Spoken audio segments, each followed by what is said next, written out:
लग्नानंतरचे प्रेम भाग 2. घरच्यांचा आधार. अनोळखी मेसेज पाहून सानिकाच्या मनात भीती दाटून आली. मी खरंच त्या ठिकाणी जावं का, की हा कुणाचा सापळा आहे? ती स्वतःशीच पुटपुटली. तेवढ्यात सासूबाई तिच्या खोलीत आल्या.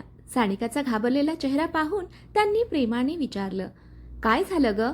तू सकाळपासून खूप अस्वस्थ दिसते आहेस. सानिकाला स्वतःला आवरलं नाही. तिने मोबाईलवरील मेसेज सासूबाईंना दाखवला. मेसेज पाहताच सासूबाईंचा चेहरा गंभीर झाला. सानिका, कोणत्याही अनोळखी व्यक्तीला भेटायला एकटी जाऊ नकोस. या घरात आता तू फक्त आमची सून नाहीस, तर आमची मुलगी आहेस.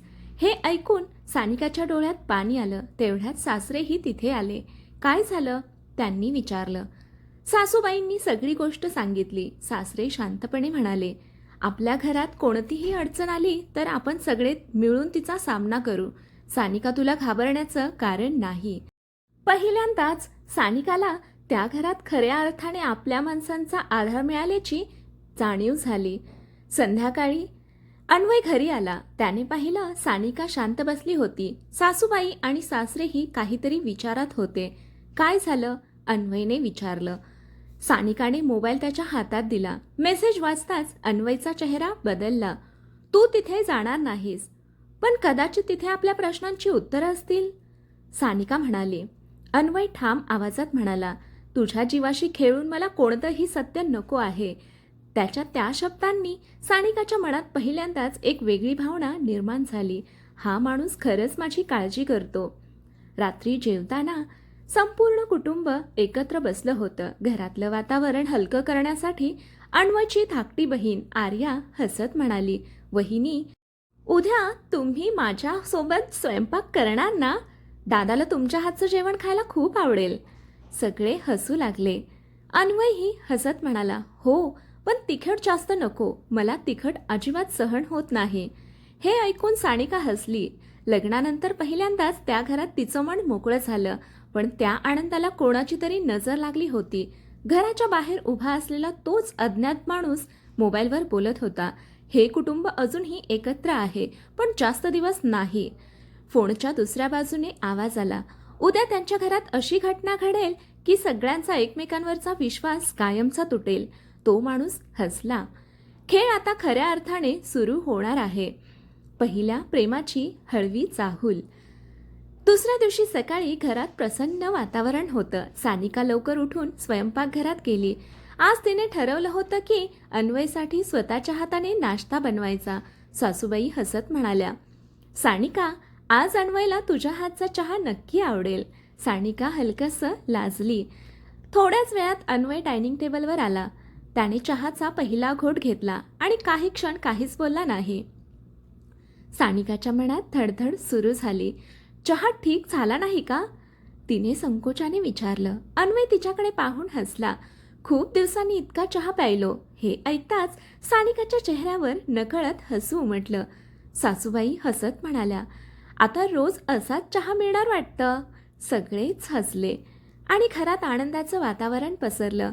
ऑफिसला निघताना अन्वयने अचानक सानिकाला हाक मारली. सानिका, हो, आज संध्याकाळी लवकर तयार राहशील? ती आश्चर्याने म्हणाली, का? एक छोटंसं सरप्राईज आहे. पहिल्यांदाच अन्वयने तिच्यासाठी काहीतरी खास ठेवलं होतं. दिवसभर सानिका त्या विचारातच हरवून गेली. संध्याकाळी अन्वय वेळेवर घरी आला. चल, पण कुठे? विश्वास ठेव, आवडेल. दोघे गाडीत बसले. थोड्याच वेळात ते एका सुंदर तलावाजवळ पोहोचले. मावळत्या सूर्याची सोनेरी किरणं पाण्यावर पडली होती. थंड वारा वाहत होता. दोघे काही क्षण शांतपणे चालत राहिले. अन्वय म्हणाला, सानिका, लग्न झाल्यापासून मी तुला वेळच देऊ शकलो नाही. सतत ऑफिसच्या समस्यांमध्ये अडकलो. सानिका हळूच म्हणाली, मला तुझी परिस्थिती समजते. अन्वय तिच्याकडे पाहत म्हणाला, धन्यवाद माझ्यावर विश्वास ठेवण्यासाठी.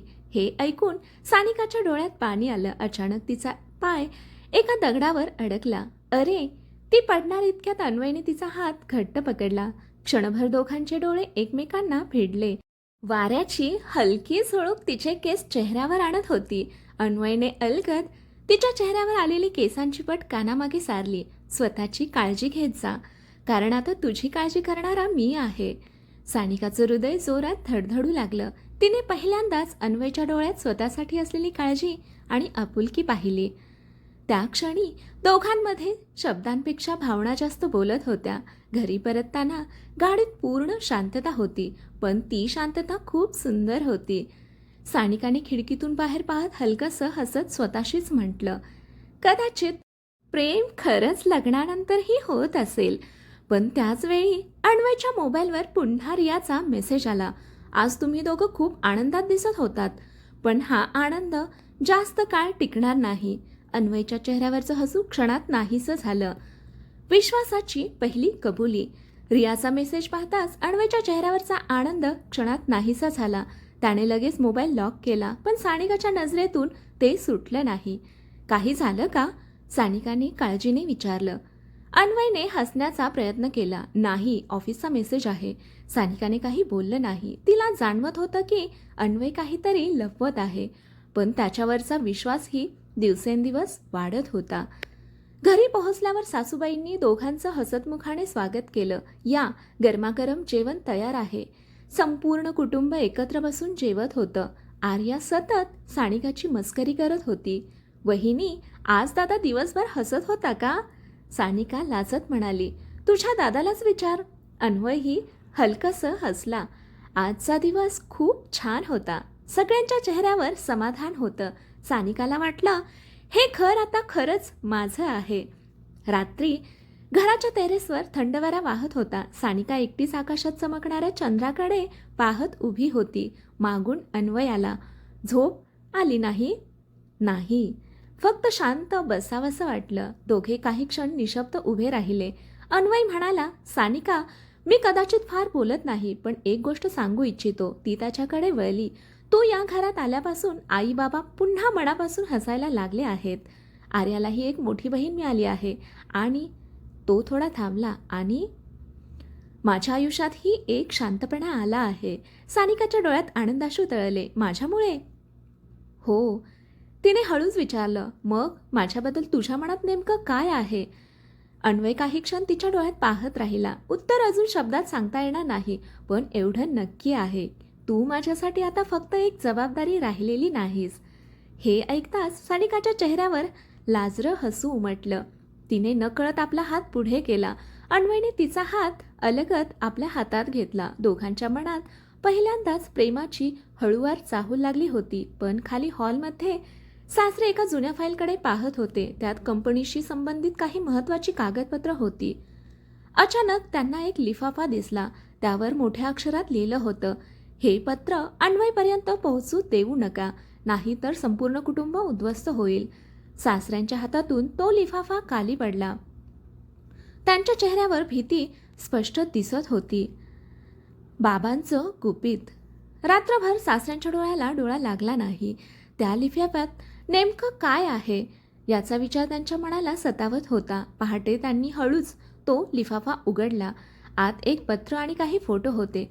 पहिला फोटो पाहताच त्यांच्या हाताला थरकाप बसला. फोटोत अन्वय, रिया आणि आणखी एक अनोळखी व्यक्ती दिसत होती. पत्रात लिहिलं होतं, तुमच्या मुलाला भूतकाळ विसरायला सांगा, नाहीतर त्याची किंमत संपूर्ण कुटुंबाला मोजावी लागेल. सासऱ्यांच्या कपाळावर घाम फुटला. इतक्या वर्षांनी हे सगळं पुन्हा सुरू झालं. ते स्वतःशीच पुटपुटले. सकाळी सानिका उठली तेव्हा तिला सासरे देवघरात बसून शांतपणे प्रार्थना करताना दिसले.